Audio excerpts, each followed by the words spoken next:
for two, kickers are extra, I give them the boot. Ooh, going for two, sit back, relax while I grab me a brew. Ooh, now I'm reclining while putting my time and I'm ready to go. My spine is aligning and much my lineups, my bank account grow. I am so rich, but knowledge is all that I'm leaving it with. Ooh, listen to this, multiple options, how far can I get? Ooh, DFS Dynasty redraft tonight, I'm not finishing last. I'm finishing past any and all, I am looking to last. What else? This spot is popping and I am so locked in and only opening the door when it is opportunity knocking. And all of these spots keep on talking and talking. So what are we talking? What kind of alignment and running it deep? Even players forgotten or came from the bottom or hitting that top end. And this spot is popping, yeah, this spot is popping. And woo! This is the armchair, yeah. Put up your arms, yeah. Sound the alarm, yeah, yeah, yeah. Woo! What's going on, guys, and welcome to episode 310 of the Armchair Fantasy Show. I'm your host, Jeff Lambert. Of course, you can follow me on Twitter at JeffLambert77. We are live every Wednesday night on Facebook Live, Twitter, YouTube, and Twitch, and of course, syndicated on all major podcast networks. If you're currently watching us on Twitter, we cannot see your comments in the chat, so please go find us on YouTube. It is youtube.com/@GoingFor2Live. I'm here with my co-host who just watched the finale of his show that he's been watching for the last, I don't know how long, but long time. Finally done with the show, Ryan. Other reunion episodes, yeah. All right, good stuff. What show is it? Let everybody know what show you were watching. The Challenge. The Challenge. And it was that same thing from MTV from back in the day, right? Oh yeah, it's season 38. Nice. I've only watched like 12. 12 seasons or 12 episodes? No, like 12 seasons. 12 seasons. Wow. Maybe not that. Maybe like 10. I don't know. A lot. I got addicted during quarantines and stuff. Good stuff. All right. Also joining us tonight, he's been on the show quite a few times. One of our favorite guests to have on this time of year. Kane, he's a content creator for @Devy Marketplace. You can follow him on Twitter @Devy_Kane. What's up, Kane? Hey, what up, guys? Thanks so much for letting me be on again. Apparently, I haven't embarrassed you guys enough for letting me be on here. Apparently, this is the third time that you've let me be on here, so I appreciate it. I thought it was more than that. We gotta get you on some more. Okay, here's the problem, right? I'm not an analytics guy, so numbers, not my thing. We're just going to say that it's a few times, and thanks for having me back. All right, good stuff.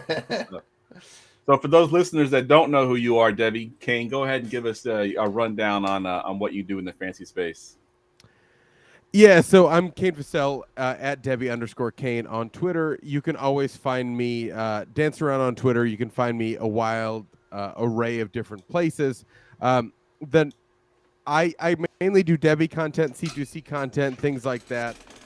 You can find me really wherever. Mainly, you can find me on the Devy Marketplace where we do the main podcast. We also have a really active Discord that's completely free. We're up, I don't know, 600-700 people, something like that, on Discord. So check that out wherever you listen to the Devy Marketplace. Hit that description link, and then get the link to the Discord. Join us, talk about all these fun things that we talk about constantly. Good stuff. Yeah, we like to bring you on this time of year because the rookies that we're talking about now, you've been talking about for probably at least 1 year, if not 2 or 3 years in some cases. So you are sort of the expert in all this stuff. So let's go ahead and get right into it here. Of course, today's show is brought to you by Underdog Fantasy. Check out their industry-leading best ball leagues with the huge tournaments, private leagues, and pick them to every major sport. Sign up using our promo code GF2 and get a deposit match up to $100. It's as simple as that. Sign up, use promo code GF2, and get started drafting your best ball teams. We got a great show tonight. Not only will we talk rookies tonight, but we're also talking some ADP and some value changes. We're going to go back into the time machine and look at some ADP from last year and compare it to what it is currently this year. And just kind of talk about a few guys that have gained value, a few guys that have lost value. At the end of the show, we're going to do a 2-round Superflex tight end premium mock draft, which I'm excited about. Rookie mock. And of course, we always kick it off with our nonsense draft. Attention, everyone. Let's mock draft. So pre-show, me and Ryan were talking about shows that we're watching, and of course, I just started watching the show The Last of Us, which obviously has a zombie sort of take to everything. So tonight we are drafting things you would need to survive a zombie apocalypse.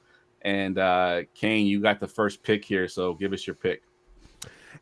You guys know me pretty well. I'm going to need some clarifications. There's As really no always. rules. No rules. All right. I'll take a castle. I like it. I was Preferably with a moat. Yeah, I mean, I have that on my list, not castle, but I do have a fortified shelter on my list, so we'll take it. We'll go with castle. I think castle is just more fun because Yeah. it has more place. Right. I love, right. I've seen so many like high fantasy shows, right? I love like the archer lookouts. That's my sweet spot. So like that's what I'm going to be going after here. Nice. Castle round 1, easy pick. Nice. I love it. The 101 is the castle. All right, Ryan, you got to follow it up here at the 102. Wow. I was thinking completely practical in the opposite way. I was going to say a high-end like multi-tool with like that includes a flint lighter in it, so I can make fire and Nice. have survival stuff. Like I was thinking completely off the way you were there, but yeah, that's where I was going. Yeah, that's a great pick at 102, and I was thinking the same thing at the 103 here, and going with something extremely basic, and just going with water. Just an endless supply of water, because it's something you're going to need to survive if you're in a zombie apocalypse. There's not going to be a whole lot of that. You can't go to the store and buy any. So I was going simple there with water. I mean, there's still 104. gonna be, just let you know, lakes and rivers, they don't go away when there's zombies. Yeah, I know, but that's where all the zombies are probably going to be hanging out, where everybody's going to get water. So I'm going to have my own water. That's fair. All right, Kane, what you got at the 104? All right, so now you got me thinking. You guys both know I love food. So it obviously has to be food related, right? So we're trying to figure out need something. And so I already have this castle. I'm trying to figure out the best way to cook food, right? For me, I think that's important. A novice would kind of take fire, but I'm not a novice in this situation. Right, I've been thinking about this for years to come. So I'm going to take a supply of gasoline. Nice.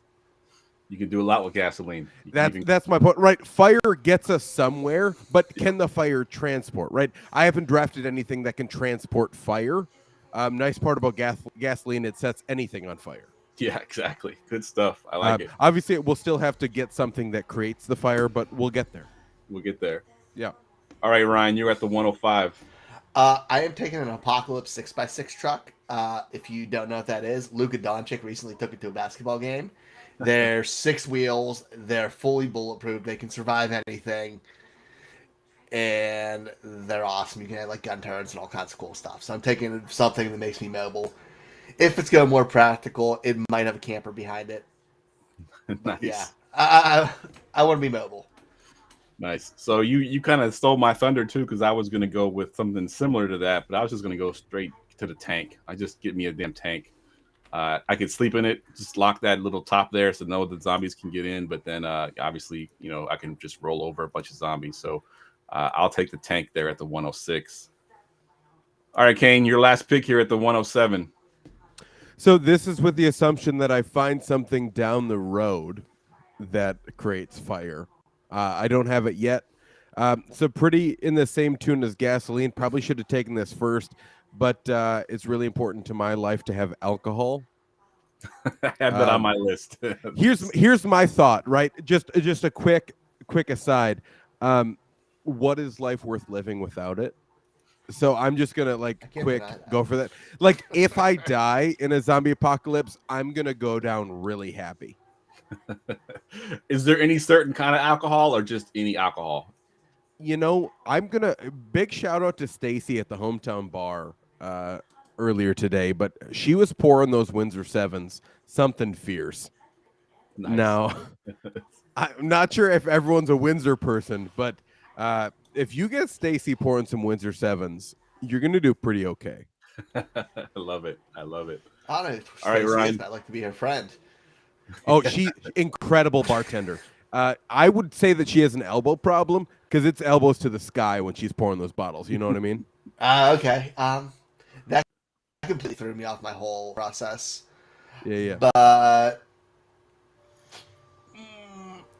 I'm gonna say. I mean, it has to be like a gun, like something heavy duty, maybe near a factory which makes bullets. I don't know, but I'm thinking something like that. Like I need something to like hunt with.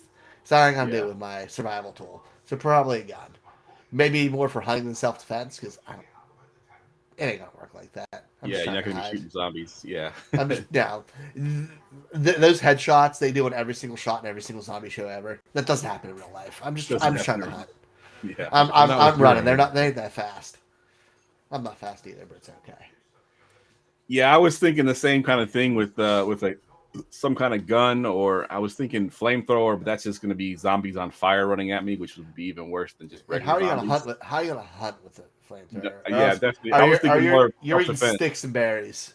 Yeah. So, since you already took the gun, I guess the only thing that's left for me to take that's going to be able to hunt to keep myself alive is just a crossbow. At least then I can go retrieve my arrows and continue to use them. So crossbow would be for me.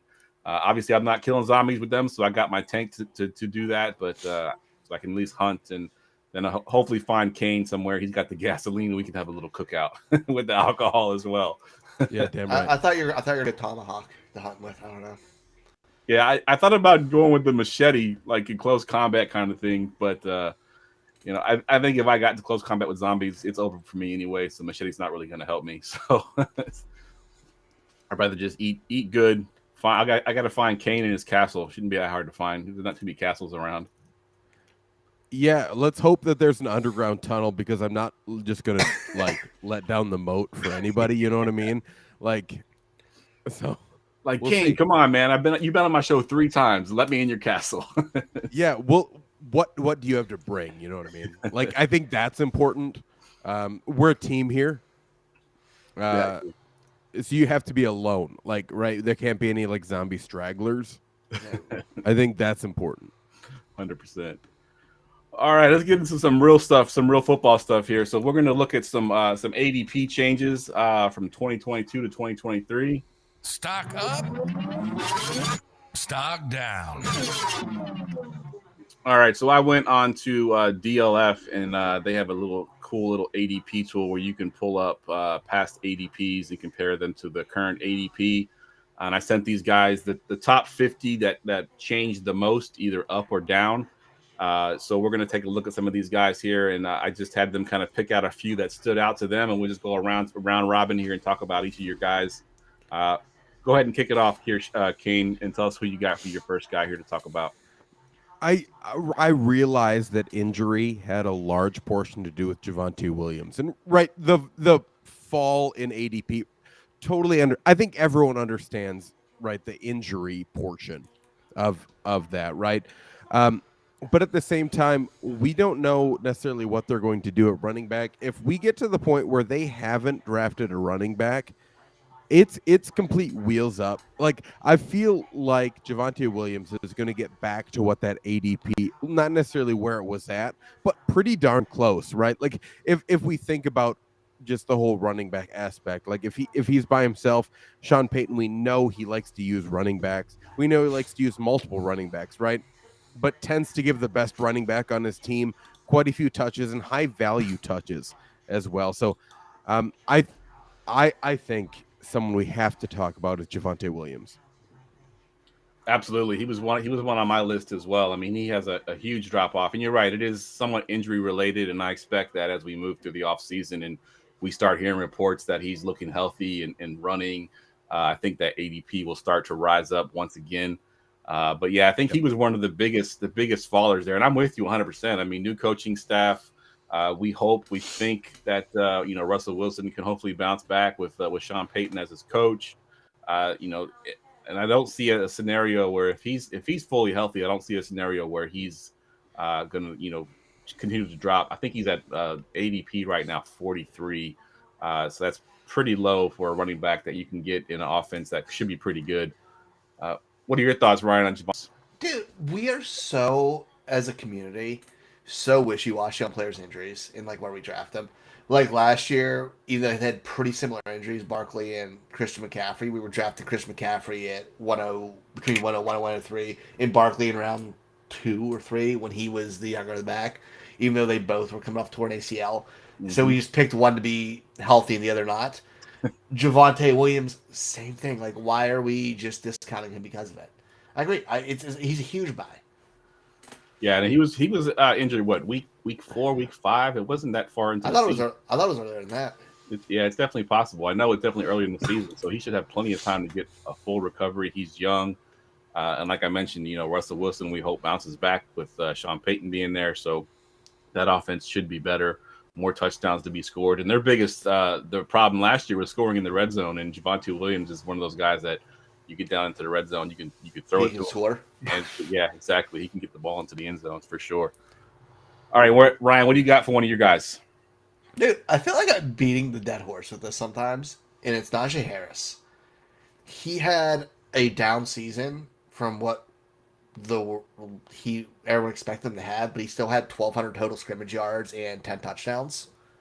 Sign me up. His huge drop. I just got him in a best ball startup in the 4th round. Like, are you kidding me? That's crazy. For 1,200 yards and 10 touchdowns on a down year when they were trying to figure out their quarterback situation and they had question marks. And now they have their young quarterback who's going to be a little bit better. The offense is going to be better. More red zone opportunities and more of a connection with them. That's good. And, he wasn't healthy at the beginning of the season. You could see him getting healthier and more aggressive as a runner as the season went on. Like, that's a huge buy for me. Like, all the signs are there, and he's so undervalued. Yeah, 100%. I didn't know 1,200 yards is bad. Or 10 touchdowns. I didn't know that was terrible. Yeah, 100%. I think expectations almost brought his thing down. I think he was a late first round pick last year. Everyone's thinking he's to be this huge breakout second year, and he struggled a little bit. He was down from what we expected him to be, but you're right. I mean, he had tons of volume. We know Mike Tomlin likes to have one back there. He's never been a running back by committee type coach. So, 100% with Jalen Warren was fun, but he's not it. Yeah, if he was, 100%. He would have got the carries. 100%. What are your thoughts on Najee Harris, Kane? I think it's fun hearing Najee Harris coming from the Baltimore Ravens fan. But, I know, right? I think there's no way the offense can be worse. Right? I think that's an important aspect, right? The offensive line can't be worse than what they were, right? So you have to you have to think that it's going to be even 1% better for Najee Harris. Let's say 1% better. He's going to do better in fantasy, and you're going to get him at a point where he's a buy. 100%. That's what's going to happen. I think you're at the point where in Dynasty, right? Can you even trade a late 24 first for him? Probably. Yeah. Right. And that's worth looking at if you are truly competing over the next 2 years. Agreed.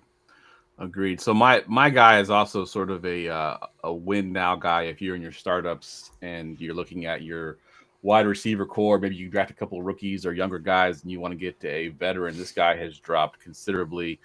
And this Mr. Cooper Kupp, I don't understand why he's dropped. I mean, he's dropped from a late first, early second, all the way down into the 5th or 6th round in some cases. That's a huge drop off. I know the injury is there. I know he's a little bit an older receiver, but we saw how good he can be with Matt Stafford. We expect him to come back and be healthy next year. And Cooper Kupp to me is a huge buy at his current ADP. I don't expect it to get as high as it was obviously last year at any point during the offseason. I do think it'll rise as we get closer to the season. It'll come back up there. But, Cooper Kupp in the 4th or 5th round, I will buy that 100% of the time. Even if I'm, in that sort of going with the young guys, I'll get him as my wide receiver 2 and be happy with that for sure, that first season. What are your thoughts on Cooper Kupp, Brian? Dude, long as him and I think he depends on Stafford and how Stafford comes back. Because that connection is what made them special. And that's where my little fear is. I think he's a value now, though. And he's good enough to make it worse. Because long as Stafford's there and McVay's there, I have faith in him. But it could be a little slower than we expect. And even if it's not superstar Cooper Kupp, he still has easy wide receiver 1 potential. 100%. What about you, Kane? Are you in the same boat there with Cooper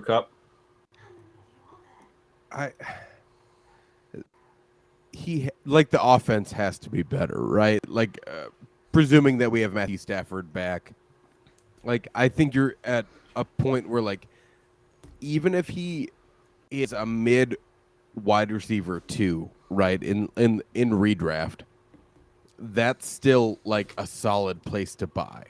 Yeah. Right? Like, even if he doesn't hit his ceiling, you're still buying him at his appropriate value if he's like a mid to late wide receiver 2, right? Like, that seems like you have a whole lot more ceiling. Not sure there's anyone else that has the ceiling that he does at Correct. that spot.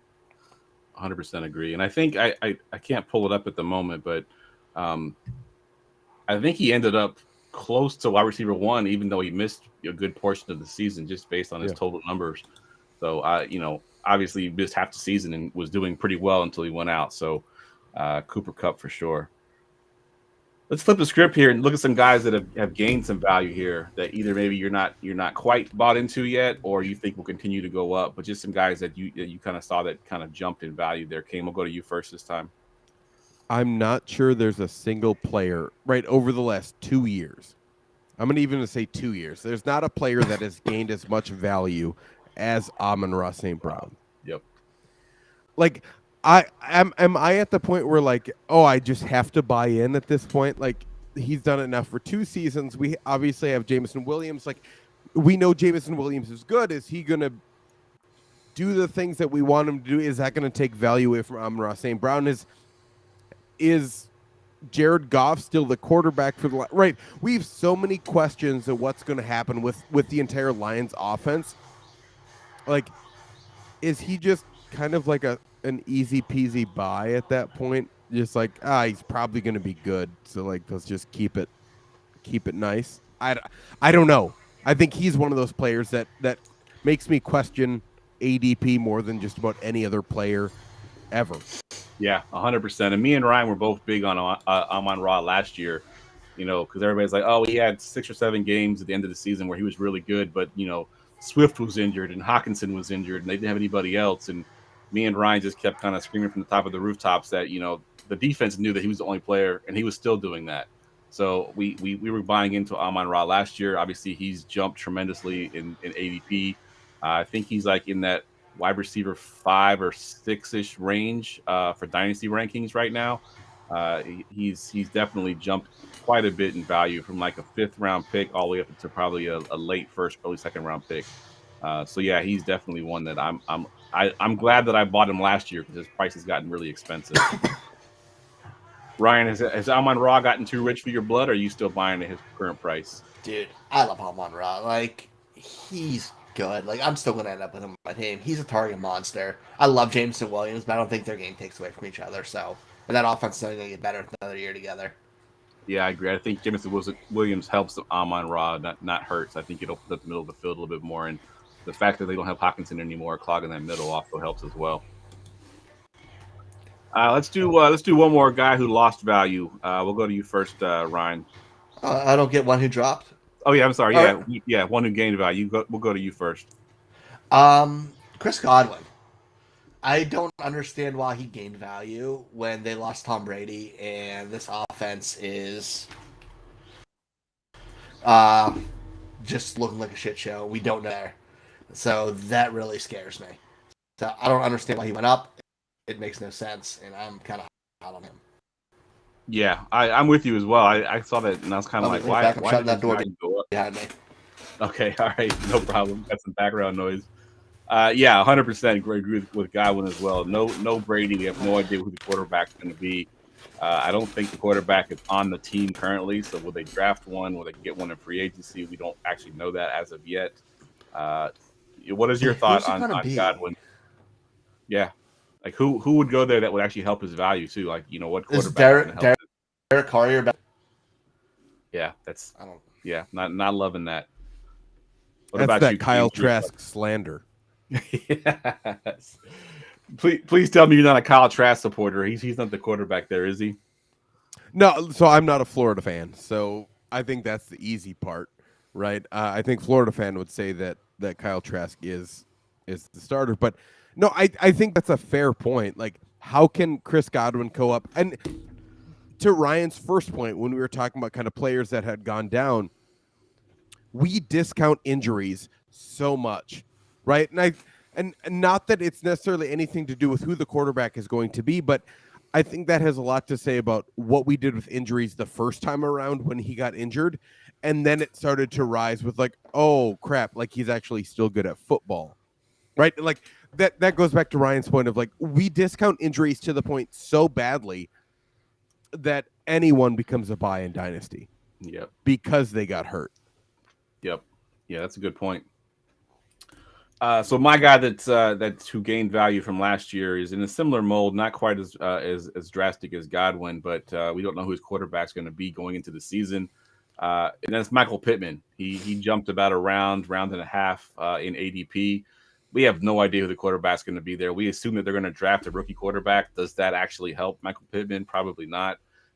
Do they go out and get a veteran? I don't think so. They've gone that route multiple times, and it has not worked out for them. So Michael Pittman's value being up right now, I think until we know situation with the quarterback there, I don't know if I'm buying any of my Michael Pittman shares in any kind of startup right now at his current ADP as a late third round pick. It's just a little bit too rich for my blood. Kane, you kind of made a face there of Michael Pittman. What are your thoughts on Pittman? So I'm a known Michael Pittman hater. Like, so that's something you have to know about me, right? Just right off the rip, I'm just going to tear off that Band-Aid. I think he has been going too high in ADP for multiple years, right? Not because of, and here's the problem, right? We look at sometimes its overall position at the end of the year, right? The overall points scored.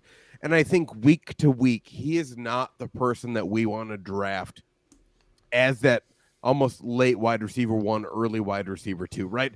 If I'm going there, give me the consistent 14 point per game rather than Michael Pittman all of a sudden going like 22 points and then 6 and then like 23. Because here's the problem, right? My opponent is already drafting, right, the high risk wide receiver 3, right? So the high risk wide receiver 3 is already scoring as much as Michael Pittman in those spike weeks. Yeah. Right. 100%. So like to me, that's not necessarily the place that I want to go. Wide receiver 2, if we're going to 0 RB wide receiver 2, we're going late RBs hoping that they hit. Michael Pittman as wide receiver 2 totally makes sense, right? But for him to be the wide receiver 1, his consistency is not there yet, especially when you add in entire quarterback questions again for now the third year in a row. That's not something that I want to take a shot on as being my kind of main wide receiver on my fantasy team. Agreed. Ryan, are you still in the same boat with Pittman there? I don't want to talk about it. Like, you know he's in the same boat. He just doesn't want to say him right. Yeah, I know. Exactly. Yeah. Yeah, I don't want to talk about it, man. Yeah, Ryan loves Michael Pittman, or he did. I love at Michael least. Pittman. I love the idea of Michael Pittman. Yeah. Either way, it hurts, and I don't want to talk about it. So I'm bitter. All right, let's go around one more time, and you can pick either a guy who lost or gained value. Pick whichever one you want to talk about. We'll go to you first, Ryan. Being that Kane called me about to talk about a Steeler player, I'm going to talk about a Ravens player, and J.K. Dobbins. He's dropped significantly. He had 520 yards in his last 8 games, and he never had more than 17 attempts a game. Complained about it. They just hired a new offensive coordinator from Georgia who had a prolific rushing attack and should really help that and hopefully not be a moron and take one of their best playmakers off the field. A full season of him with that crazy efficiency he has, he's really good. I mean, it all goes out the window if Lamar's gone, but dude, right now, him dropping like that, it makes no sense when he came out on fire end of the year so strongly. Yep, absolutely. He looked really good. After he went out the second time, he was out for the beginning and then he came back. Yep. Didn't look right. Then he went out and then he came back and he looked amazing at the end there. So yeah, I'm pretty sure he was the leading rusher from week 13 on. I just can't find the stat anywhere. I couldn't figure out how to search it. That's why I was like concentrating so intently. But I'm like 90% sure he was either there like top 3. Like he was on fire at the end of the year. Absolutely, because I know I used him a lot in DFS because when he came back, he was super cheap, and I just knew that they were going to give him the ball, and they did. They didn't give him the ball enough. 17 carries is his most, and he still killed it. Absolutely. Can't give us one more guy. I just want to quick say it's going to be funny that he just talks about J.K. Dobbins when they're about to draft Bijan Robinson. But... Dude, if they draft Bijan Robinson, I'm gonna be so mad. Like, are you just trying to trigger me right now? I saw, Buddy, we've been friends for too long. I know how to make you angry so easily. Oh God, I can't remember whose mock draft I saw. Oh, PFF's mock draft had that today, and it had me so mad. As Like did it's Mel Kiper. it's so redundant, huh? Yeah, As it's did Mel stupid. Kiper. If it's not a wide receiver or corner, they can kick rocks. I'm gonna flip out. Good stuff. Okay, so actually talking about a player that moved in value other than Bijan Robinson when he goes to Baltimore, I'm going to talk about a player that I don't think has fallen enough, which I think is a weird statement. But let's go But I like to the your Washington negativity. Commanders. It's not a Baltimore Raven, unfortunately. Let's go to Washington Commanders wide receiver Terry McLaurin. I don't think, especially in redraft, right, that I don't think he's fallen enough. Like, when his consistency is okay, his spike weeks aren't that good, do you really want him as your wide receiver too? Like, I don't. I would rather someone else have him on their team, and then I just beat them. Right. Playing just about any streaming wide receiver, right? Yep. Like, that's the problem. I think when you don't have a quarterback, and like even if we move to Dynasty, right? Like when we move to Dynasty, Terry McLaurin is just at this point, he's what, 26, 27 years old. Like He's getting older. he's already at the point where he's on that decline in value, in Dynasty value, but he's not even putting up the points that you would want to see in a Dynasty wide receiver to have a value that continues to hold. That's the problem. And not only, and like you can say whatever you want about Jahan Dotson, but like I don't even think he's a good enough spot with because they still don't have a quarterback, and you're splitting, right? You're splitting touches between the two best wide receivers on that team, which for any other team, would they be a wide receiver 1 or 2? I don't know. But like you don't have a quarterback. It's just all downhill for their fantasy points. And like, it's just not worth drafting T. Higgins where you're going to draft him. Just don't do it. You mean Yep. Terry McLaurin? Terry McLaurin. Yeah, excuse me. Sorry. Yeah, draft T. Higgins everywhere. Yeah. Yeah. Terry McLaurin, just don't draft. Like, there's just no point where drafting Terry McLaurin is actually a good idea for your fantasy team in redraft or sold, Dynasty. I sold every share I had of this last offseason before Good. this season, and I'm not upset about it. Nope. Yeah. Good. Good for you. Like, I would take a sniff of fresh air over having Terry McLaurin on my team half the time. You know what I mean? Especially in that zombie apocalypse that Jeff started. Exactly. I should have drafted fresh air. Yeah, you should have drafted in the zombie apocalypse. Terry McLaurin is cannon fodder.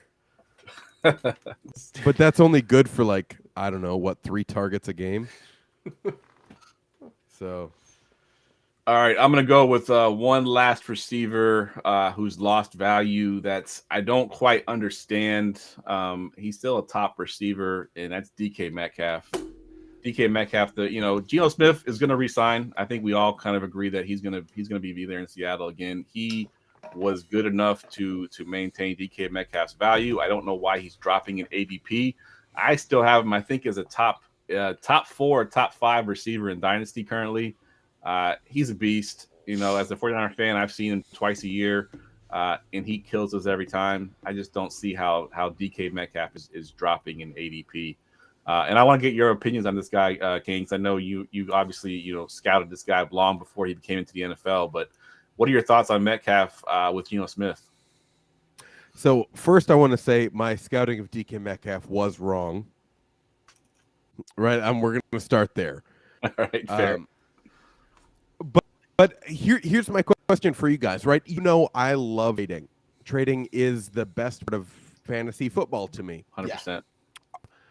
Are we at the point where DK Metcalf would be knowing his age, right, and that we only get another contract probably with good dynasty value?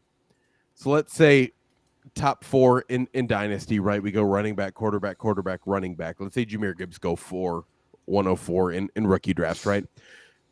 Are we taking whichever wide receiver 1 we have in this class, or are we taking DK Metcalf? Metcalf. Like, if you could trade 105 straight up, I'm taking Metcalf. Yep, I think I'm on the Metcalf side of things too. I'm 100% with you guys, right? Like that's the question. We're at this point where like DK Metcalf has fallen to a point where like he's going to be worth to some people a mid first round pick because of the up and down production. But DK Metcalf helped us win some fantasy football, not necessarily fantasy football leagues, but helped us win certain weeks in fantasy football. Yeah. And that's important to me.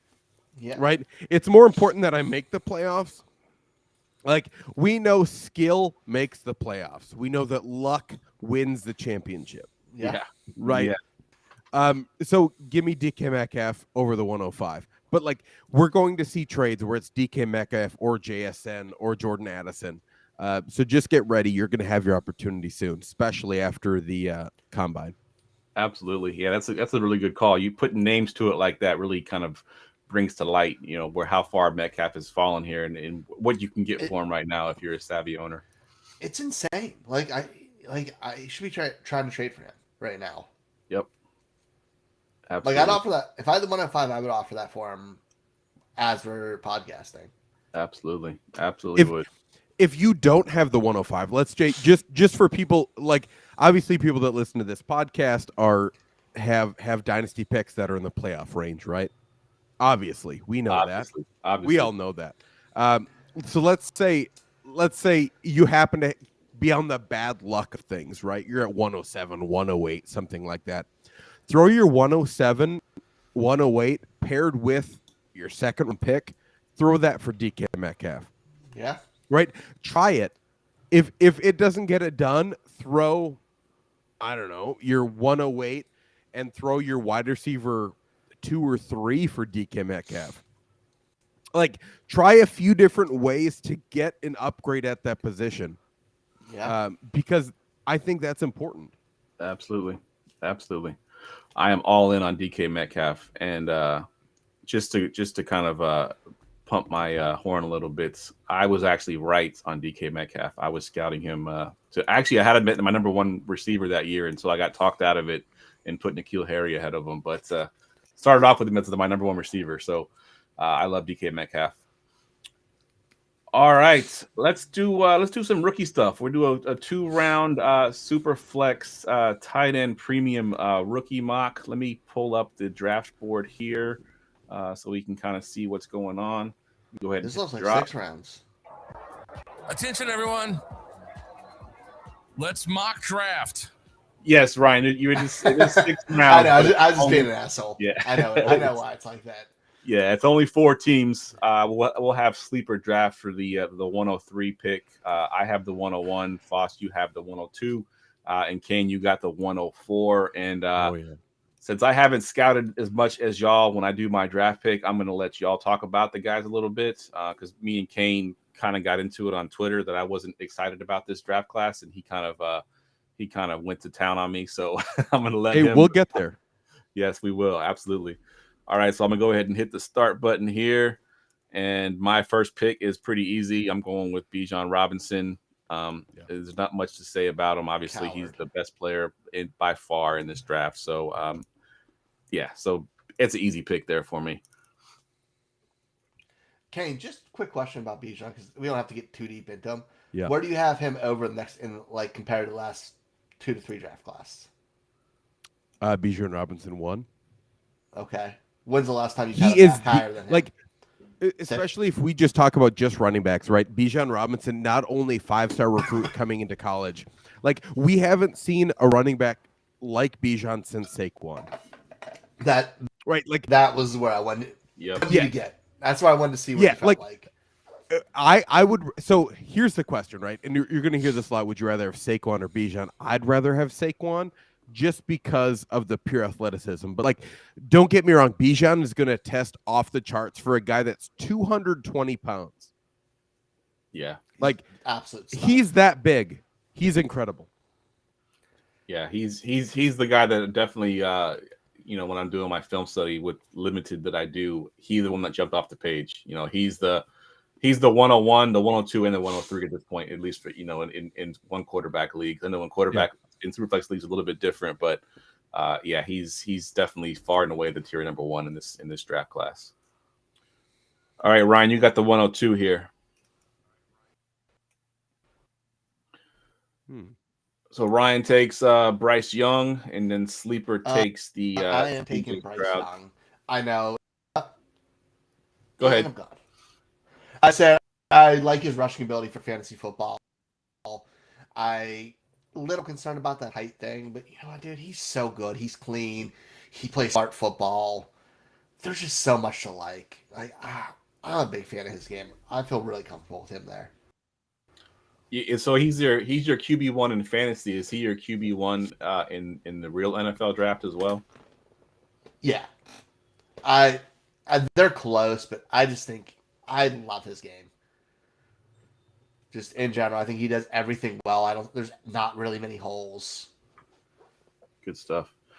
All right, so Sleeper takes the 103. King, if you can give us a quick little rundown on what you think of CJ Stroud here at the 103. So anyone that's listened to the podcast knows we don't just say CJ Stroud. We have to say his full name for the full respect of CJ. That's Coleridge Bernard Stroud the Fourth, and that has so much more like pop. That made me want to take him over Bryce Young right there. Like that name paired with the castle I took earlier, just incredible. You know what I mean? Like we love that. But CJ Stroud, really, really good player, can really make just about any throw on the field. I think if you're going to try and understand the difference between the Ohio State offense and the Alabama offense, is that the Alabama offense is mostly a lot more scripted than the Ohio State offense, right? Ohio State offense has a lot more choice routes made by the wide receivers, which takes not necessarily like more IQ by the quarterback, but it does take a better understanding of the defense for a quarterback. So personally, I have Coleridge Bernard Stroud the fourth above Bryce Young, but both. I don't think you can go wrong at 02 or 03 in this draft, to be honest with you. You're going to get a really good player either way. And the kicker is you're probably going to get a QB that's sitting probably, 12, 13, 14, something like that in overall dynasty landscape, which I think is important. Absolutely. Good stuff. All right, Kane, you're up at the 104 here. Who are you going with? So I took 104 because I wanted someone to fall to me. It didn't happen. I thought it'd be a talking point. It wasn't. So now I'm trying to make the decision between my top quarterback, my top wide receiver, my top running back. And with the current available talent, I think the wide receivers are a tier. There's a chance I can get them at my next pick. One of them at my next pick. I have three in the same tier. I have a quarterback by themselves, and I have a running back that's by themselves. But in that next tier for me is just three wide receivers and a quarterback, and just one running back. So I'm going to take the running back because I don't have another running back kind of later on in that tier. I would rather, if I have the choice to take any one of the three wide receivers at my next pick, like I'm just going to do that, right? Like, but I don't have a running back that's necessarily on that tier for me. So I'm just going to take the guy that's just a tad ahead of the rest of the guys. To me, that's Jahmyr Gibbs. He's the running back at Alabama, originally started out at Georgia Tech. Now, Jahmyr Gibbs, you're going to get a lot of hate, right? We don't know what size he's going to weigh in. We're hoping around 200, 205. But if you get me in a pure outside zone scheme, Jahmyr Gibbs is going to excel so much, right? Think almost like what if someone drafted Arian Foster early in the NFL draft? Right. That's the skill set of Jahmyr Gibbs, right? The foot in the ground, go north and south. That's the skill set of Jahmyr Gibbs. Super, super powerful for a 200-pound running back. Can really carry people, can catch really, really well. One of the best pass catching runnings class. Nice. Yeah, that's good. And that's something I noticed too. When I was watching him on film, you're right. Like he doesn't back down from contact. He basically squared up some linebackers. He squared up some safeties. He's unafraid to run over you. So that's a good thing about Jahmyr Gibbs there. Yeah. All right, so I'm up on the clock at the moment, and I've mentioned a few times that I'm not a big fan of this draft, and this is kind of where I sort of not sure where I want to go. I do think receiver is where it needs to be. It's probably at least for consensus between two of them, Jackson Smith-Njigba and Addison. But I think I will go with Jackson Smith-Njigba just because I want to hear Kane's thoughts on him, and he needs to convince me that he's going to be what everyone thinks he's going to be because I didn't see it. Okay, so a very fair question. Just want to say that right off the rip, Jeff. Like very quick, fair questions. Here's the thing, right? We know we didn't see a lot of JSN this past year, right? Obviously the injury kind of hampered him, but if we date back to 2021, he outperformed Olave and Wilson in the same offensive scheme, right? And I'm gonna just assume your trepidation real quick. Feel free to just give me a nod if you think I'm right. Why would I draft a slot wide receiver this early? Yeah. I totally get it. But here's one of the things. So JSN can both work in slot and work inside at the work outside of the Y wide receiver. And so one of the nice things about JSN is when we kind of look kind of college to NFL, what is the best spot for wide receivers that really do their best work in space? Slot. Right?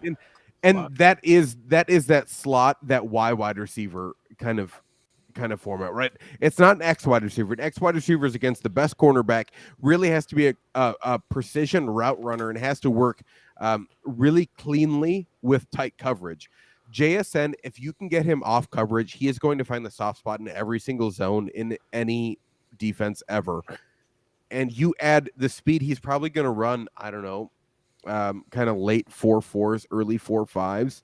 You add that all together with like just the high IQ of a player that has constantly been running wide receiver options. To me, that's a really, really easy pick with JSN at the 105. I would have only gone one other way, and to be honest, it wouldn't have been another wide receiver. Oh, wow. Okay. I was going to ask you if you would go with the JSN there or Addison, but I'm guessing you would have gone JSN then. Yep. Or a quarterback. Those would have been the two options for me. Gotcha. All right, Ryan, you're up here at the 202. I just want to bring up one thing about the slot wide receiver. You brought this guy up earlier. This is not a comparison. I'm just saying this is not a comparison before people get mad. But what wide receiver position did the wide receiver who won the Triple Crown receiving 2 years ago, Cooper Kupp, play? The slot. You can produce very, very, very well out of that. So let's stop. Yeah, I'm taking Jordan Addison next. He brings explosive playmaking. He's a great route runner.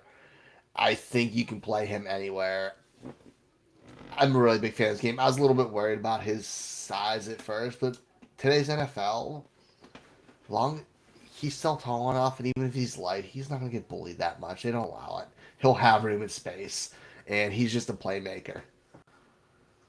Yeah, that's the one I was kind of deciding between there. So I'll let Kane chime in here too. But then the sleeper pick took Quentin Johnston, who's the big receiver in this draft. I think 6'4", I think is what he is.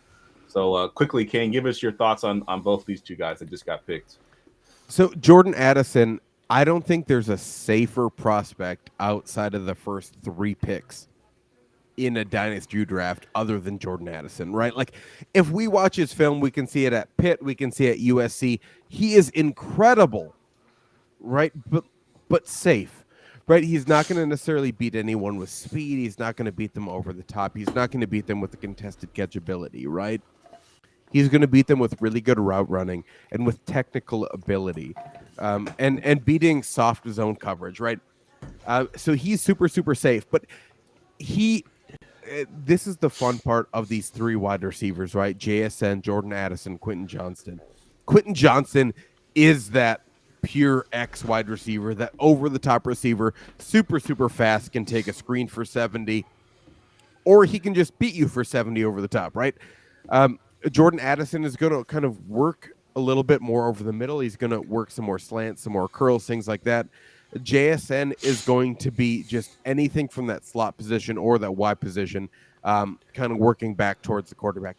He can win deep, but that's not necessarily his game plan. So 3 completely different wide receivers. Out of the 3, Johnston is probably the highest ceiling, but also probably the highest bust percentage. I Right. think we I can agree probably with all that. be aware of that.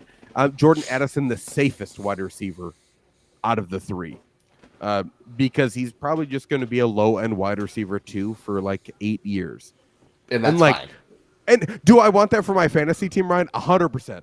Yeah. I love players like that. One, they're always undervalued, and 2, I feel good come playing it. Yep. Yeah, but to me, I'm gonna try to shoot the ceiling a little bit more, and so that's where my next pick comes in here. Whatever you want to say about Will Levis, right? Whatever you want to say about him, he's still a quarterback that's going to be drafted in the top 10 picks, right? Like, if he gets the chance to hit, he is worth more than JSN, worth more than Addison, worth more than Johnston. And when you play a value game in Dynasty like I do, Will Levis is closer to your 104, 105 than he is kind of your 108 position. Nice. Yeah, that's a pick that I thought you would go there. I wasn't sure what quarterback you were going to go with, but I've seen him creep up drafts. I think early on in the process, he was a late first, but he's definitely climbed up, a little bit higher. I see him go as high as 105, 106 in some drafts. So, so that's a great pick there. All right, so I'm up at the 301 here. I already have Bijan Robinson, the RB1. I have JSN, the wide receiver 1. So I'm going to go ahead and take the tight end 1 here. It's probably a little soon, but I do like this guy. He's not quite on the level of prospect as a Kyle Pitts. I think he falls more into that sort of Jason Witten type tight end where he can get in line and still block, but he can get out in the space and make plenty of catches as well. And the good thing about him that I like, because he can block, is he won't come off the field in his rookie season or second year. He'll be on there in those short yardage plays where they could, fake the handoff and then he can sneak out of the backfield for a touchdown, something like that. So I'm curious to your thoughts on Mayer, Kane. To me, he's the safest tight end prospect, right? He's not going to be the biggest, not going to be the fastest, but you're 100% right. He's going to be on the field every play. He was good in high school. He was good in college. There's not a single play in which you question his ability. And I think that's important, right? Never do you question his drive. You question his ability. You question anything about his talent. He's a very safe prospect.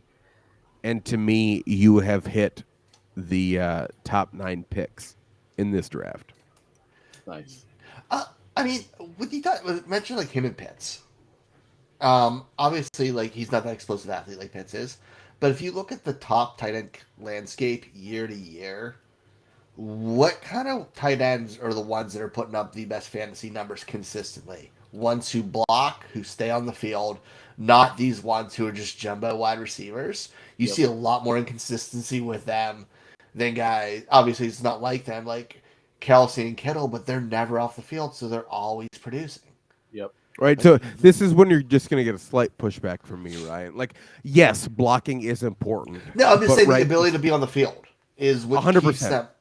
keeps them more volume. So I'm with you in that regard, right? But at some point, you do need to either take that next step, and that next step normally doesn't happen as kind of your rookie year, especially as a blocking tight end, or a tight end that is better at blocking, like your Andrews, like your Kelsey, right? It didn't happen year 1. It happened for Andrews kind of late year 1, kind of early year 2. That's where those things kind of started to progress. So I just don't want people to like draft Mayer and be like, this is my this is my tight end 1 rookie year. Like, no, I didn't say that. I didn't think that at all. That's all. It's almost like just slight pushback. But like Michael Mayer more than likely probably isn't going to produce as a rookie tight end because that just doesn't happen. Right. Never happens. Like Pitts was an anomaly, and then we saw the inconsistency this year. Even though that team's a mess, right? It's still. Yep. I feel like I've hit the hard point in the draft. No, there's one more pick. I feel like I'm gonna be different than what you think it's gonna be, because I feel like I'm. Really? Doubt it.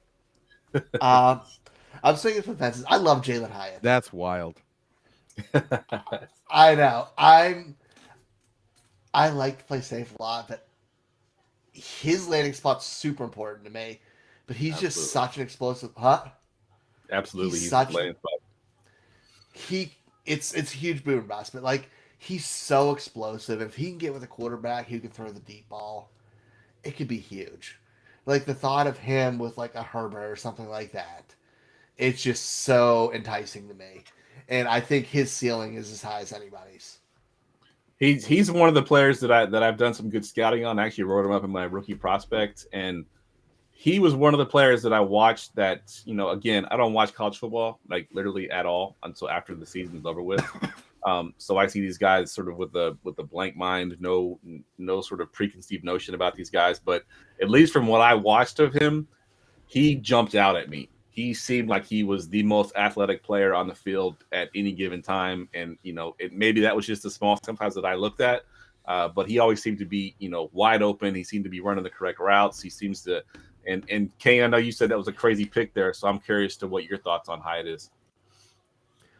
Like, Hyatt is drafting that pick kind of shooting for the moon, right? It is. And I completely embrace that at that point of the draft.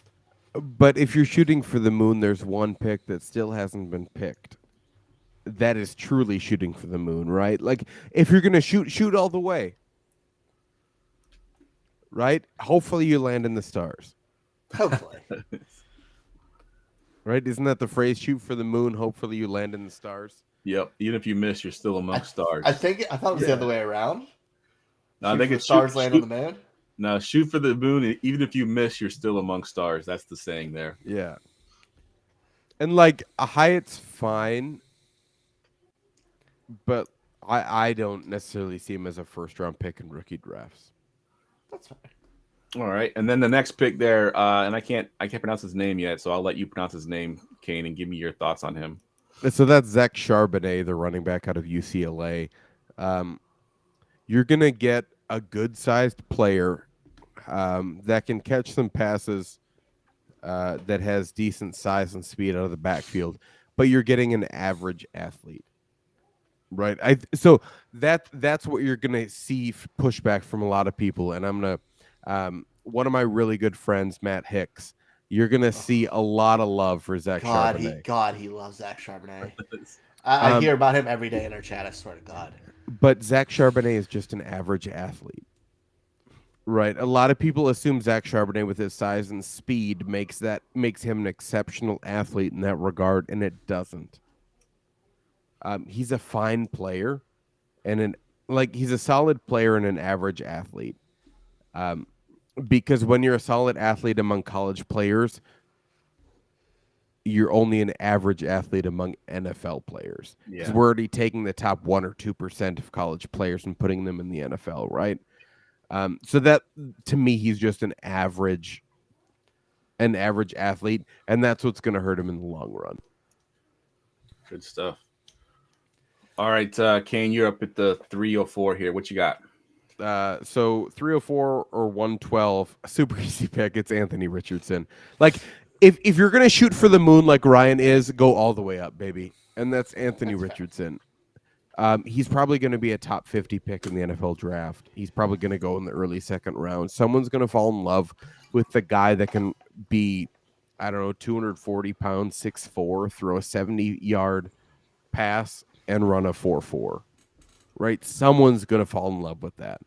And yes, I know he needs a ton of work passing the ball. I get that. But that's something you can teach. The one thing you can't teach to a guy like Zach Charbonnet is athleticism. Yeah, good call. Anthony Richardson has that. He might be the most athletic person in this entire draft. Nice.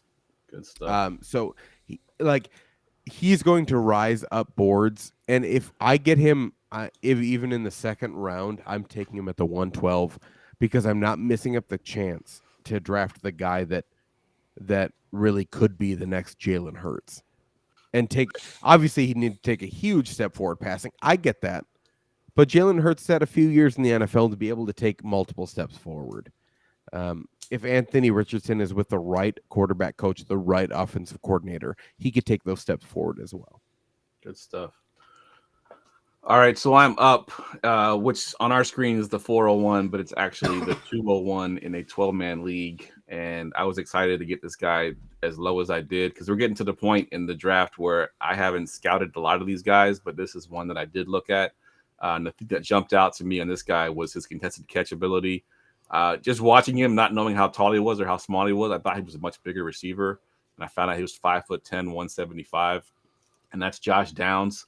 It seemed like every highlight I watched of him, he was Randy Moss and somebody at his height. I mean, he attacks the ball at the high point. He seemed like he plays much bigger than he actually is. Now, will that translate to the NFL? Obviously, bigger cornerbacks, a lot stronger, better technique. But just from pure athleticism and the ability to high point the ball, he kind of jumped out at me. And I'm curious to your thoughts on this one, Kane. I think there's a more real situation where he goes inside, plays slot. Then continues to compete at 5'10", right? Like, and I don't think anyone's going to argue that point. I think Josh Downs really, really solid wide receiver. High side dynasty value, like high side probably low end wide receiver too. Kind of right, like, and that feels okay. Yeah. You're drafting at the 201. If that's high side, you get some wide receiver 3 numbers. We're at the point, the three of us, right, when we're playing in dynasty leagues, we're drafting, I don't know, start 12s, start 11s in dynasty, right? Like Josh Downs is gonna find a place to start on my fantasy team if he's a wide receiver 3, 100%, right? Yeah. So I think it's a really, really solid pick. Good stuff. I think he has a nice floor there. That wide receiver 3. I think the wide receiver 3 could be his floor. Like I agree. Yeah. I have him listed as slot receiver, ceiling wide receiver 2, wide receiver 3. Like he's good at getting open. And I think he can be a volume guy. Good stuff. I closed the actual app. I think it's Zach Evans here. I didn't put it up there. I think he's a really solid back. I think he's very good at following blocks. He has nice acceleration. He runs through arm tackles. He's a little light, and I think it's like, it feels like a stupid thing to say, but I feel like he runs too hard for his weight sometimes. And like you see running backs who do that sometimes burn out in the league in the long run. But I think he could be a solid RB2. And I think he's good enough at everything to have decent potential. I like it. So Ryan takes Evans and followed up by Butte. Kane, I'm going to get your thoughts on Zach Evans quickly and then a little bit on Butte as well. So Zach Evans, pretty solid running back. Worth noting, if you're just stat watching, he was hurt this year, right? So like, I just want to preface that if you're just looking at stats, you're like, this guy Quinshon Judkins as a true freshman outproduced him. Well, Zach Evans was hurt, and he was hurt for most of the year. So like, just want to preface that. I like Zach Evans. He won what we call our Knucklehead Award for incoming freshmen in college. He had a lot of knuckleheadedness trying to figure out schools, things like that. But figured it out at TCU. Then he gets suspended at TCU for a half, and then plays pretty well at TCU. Goes to Ole Miss when he's playing pretty solid running back. Coming out of high school, he was actually comped to Adrian Peterson. Wow. So a really, really hard-nosed running back. Doesn't run with as much like veracity as Adrian Peterson did. Like AP was a different person, and he was also huge. Yeah. But like I can understand where they try to comp him to that, saying like, oh, Zach Evans is also going to run really, really hard, and he does. And like you mentioned it, Ryan, he almost runs bigger than what he is. That's scary, man. Like 100%. But he's been doing it for 20 years. Like that killed Devonta Freeman. For an example, like he came out, he ran really hard for being a low 200 back, and he just got the shit kicked out of him. But you're not going to get Zach Evans to way below 200. Well, no. I'm just saying, like, for somebody who ran bigger than their size. Sure. I think the 195 skill set of Devonta Freeman did him in a little faster. Well, yeah, that'll do it. But Kayshon Boutte, or Mr. Booty if you're nasty, solid wide receiver. Played with a quarterback that only wanted to run the ball, not pass it, at LSU his final season. Look what he did his freshman year. Made Terrace Marshall the wide receiver too. I know people forget who Terrace Marshall is, but he got second round draft capital. If you're wondering, like he's solid. Like Terrace Marshall he was a second round rookie pick, right? Like in just about every draft. Yep. Keishan Booty's better. Good stuff. So All right, you're up at the what are we at? It's the 204. Is that what the Yeah, so I'm gonna play a little bit of strategy here. This is actually who I have as my RB4, but I'm gonna take Devon Achane, the running back out of Texas A&M. Now, a lot of people are gonna say, he's undersized, and 100% I don't disagree with you, but he might be as good a zone runner as Jahmyr Gibbs is. Also, Devon Achane might be one of the fastest running backs in the 40-yard dash that you probably see this year. I don't have it on me, but I think he was clocked at what 10.12 100-yard dash. Wow, that's fast. And for people that like don't follow 100-yard dashes, that's incredible. Yeah, and yes, like... that was wind aided, but still, like no wind's gonna push you that much. Yeah, exactly. All right, great pick there. I'm up at what would amount to, I think, the 205. And as I mentioned, there's a bunch of guys that I have not scouted yet. I've just been doing a lot of mock drafts, so I know the names.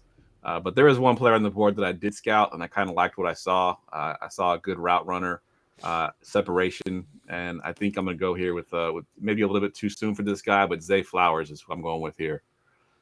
I'm curious to your thought on Zay Flowers, Kane. You probably drafted the guy that's going to go up the most in ADP.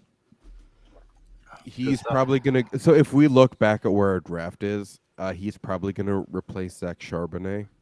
Like you're probably looking at like that 111, 112 guy because he's more than likely going to be a top 50 pick.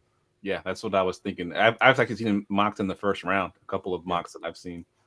Yeah, he's a really, really solid player. Can do just about anything on the field. There's just some NFL teams that are truly falling in love with him right now. So I wouldn't be surprised if you kind of see him almost like the third wide receiver off the board in the NFL draft. Wow, that's pretty good draft capital. I'm glad I took him where I did. Yeah, he would have been my pick. Good stuff. All right, Ryan, what you got for your pick here? That was where I was gonna go. I'm at this point. I think I'm higher on this person than most people. I'm putting the draft. I don't care that much. I'm taking Roschon Johnson. I think he was completely overshadowed being behind Bijan, but every time he's on the field, he is fantastic. He has great size. He runs with a ton of power. He has great balance to get the speed. He gets north-south. He was just in a situation with the best running back in past 5 years, and behind him. I think there's a lot to like there, and I think testing will really help out for somebody who's 225 pounds. Good stuff there. Now, I haven't seen much of him yet, so I'm going to have to go watch him on tape. But quickly, Shane, give us your thoughts on him, and then the next running back that went off the board, Sean Tucker, as well. So I love Rojo. He probably would have been the, other than Tyjae Spears, kind of the main riser. That makes me feel better. I was worried about that pick. So Roschon Johnson played well his first day at the Senior Bowl, broke a bone in his hand. Not that you need to be worried for like the NFL at all. Like it's a super easy injury to fix. Just needed to sit out, right? Roschon Johnson, wouldn't surprise me if he goes anywhere from round 2 to round 4 in the NFL draft. But I think you're going to see 10 running backs that go anywhere from round 2 to round 4, right? Like that's the wild part of this draft. And Jeff kind of alluded to it, right? Like where are we at with some of these running backs, right? And you and I disagreed on Twitter that the running back class I think is really, really solid. We just don't know who's going where.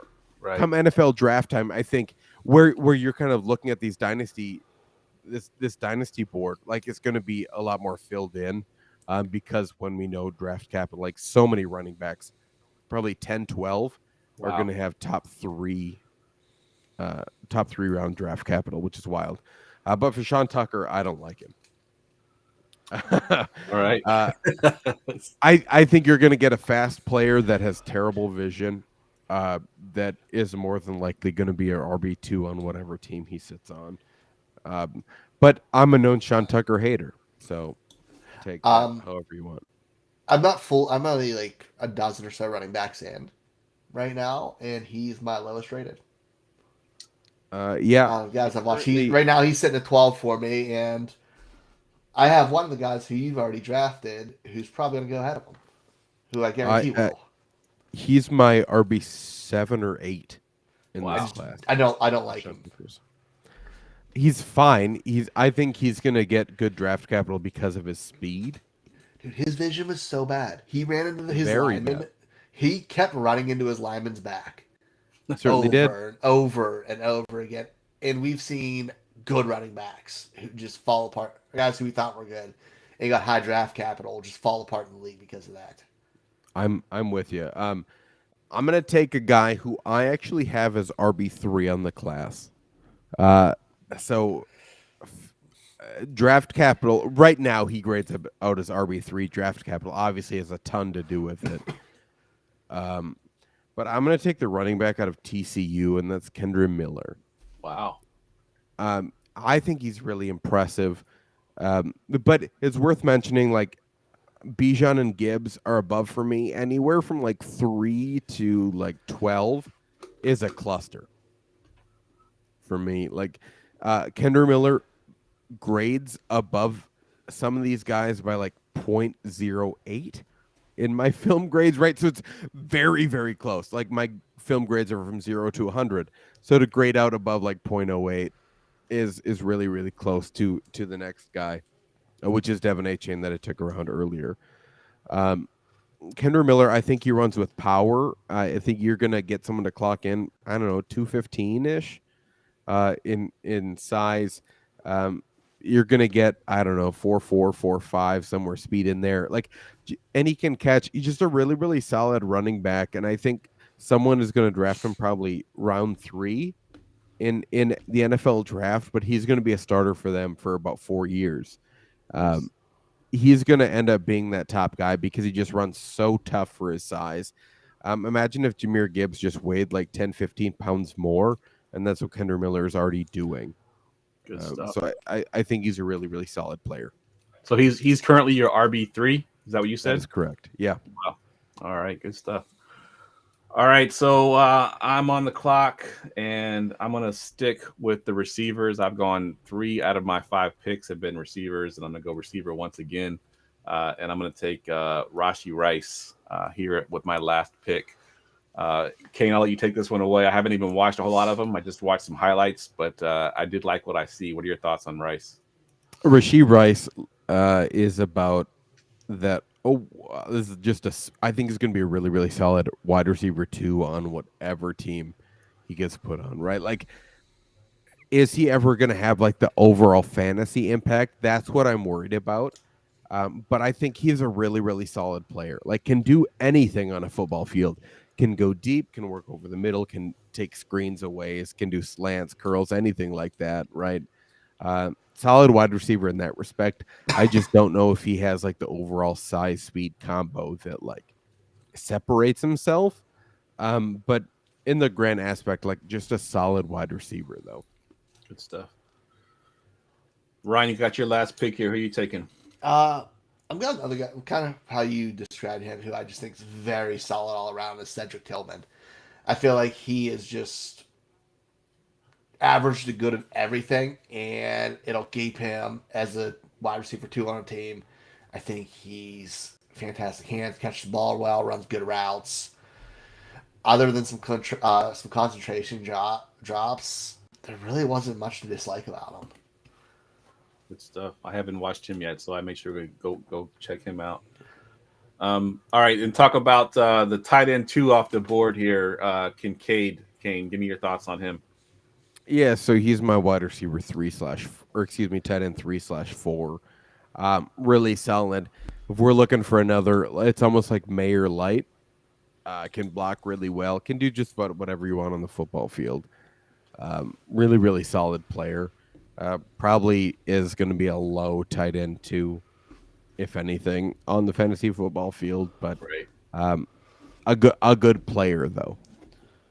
Good stuff. So you said he's a 2 or 3 or 3 or 4. Is that what you said? Who's your 2? The guy that I'm just about to draft, which is Luke Musgrave. Oh, nice. The tight end out of Oregon State. So I play a lot of tight end premium leagues, and I think as that continues to rise, I think a lot of your listeners probably spend a lot of time in those tight end premium leagues, right? Luke Musgrave is going to be a second round pick in all of them. I'll go back and watch some of those Senior Bowl clips. Like, he's dusting tight ends. He's beating cornerbacks with size, beating safeties with size and speed. Luke Musgrave is winning in 11 on 11s. He can really do it all. Like, I think he's a really, really solid player. He's out of Oregon State. A really, really good player. I like him. He's currently my tight end 2 in this class. Good stuff. All right, that ends our 2-round mock draft there. We ran a little long. We usually try to do an hour, but I think every time we've had Kane on the show, we've gone a little long. That's all right though. We got some great information.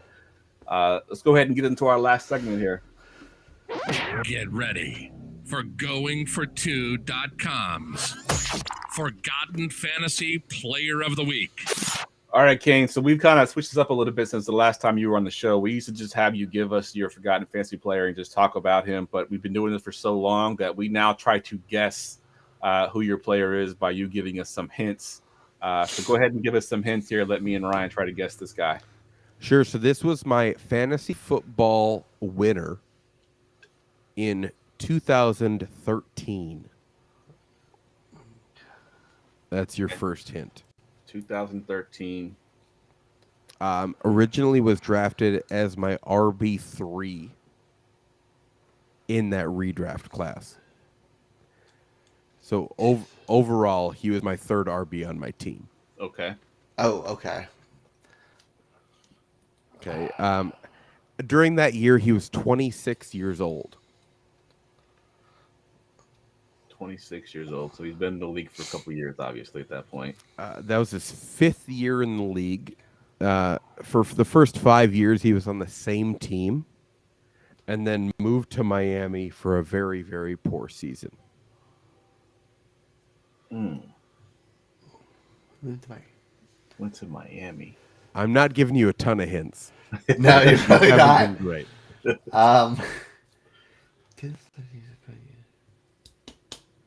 So he went to Miami in the year, like the year So you're in talking about him? so in 2014, he went to Miami. So he had one really good year with his team, and then went to Miami.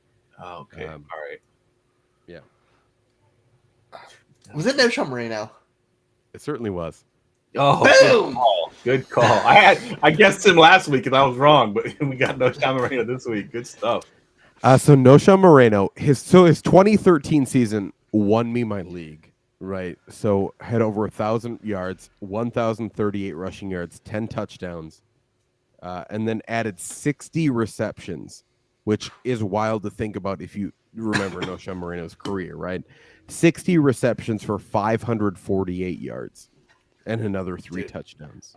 And you So- weren't getting that much receiving out of running backs then. No. Yeah, so over 1,500 all-purpose yards, 13 touchdowns. And then That's that was his only good season, right? I mean, after that, he just fell off the map. Yeah, so his first year he had 900 yards, which is really good as his rookie season. That was only 9 games started. And then it really kind of fell off for 3 years. 2013 was just much better. I think you might remember kind of what happened in 2013. Nothing. Did somebody get injured before him? So 2013, that was their most competitive year. They might have gone 13-3. They might have lost in the Super Bowl to the Seahawks. Oh, yeah. Peyton Manning. Yeah, that'll do it. So that was their most competitive season. That's when Demaryius Thomas went absolutely nuclear for Tennessee football. Yeah, he had a right? huge year. But Noshawn Moreno single-handedly won me my fantasy football season. that kind of performance on RB3. Oh yeah. Ryan, that was impressive. He didn't give a whole lot of hints, and the fact that you got it so quickly, that was a good. Crazy part is I almost said it before the Miami thing. I'm like, no.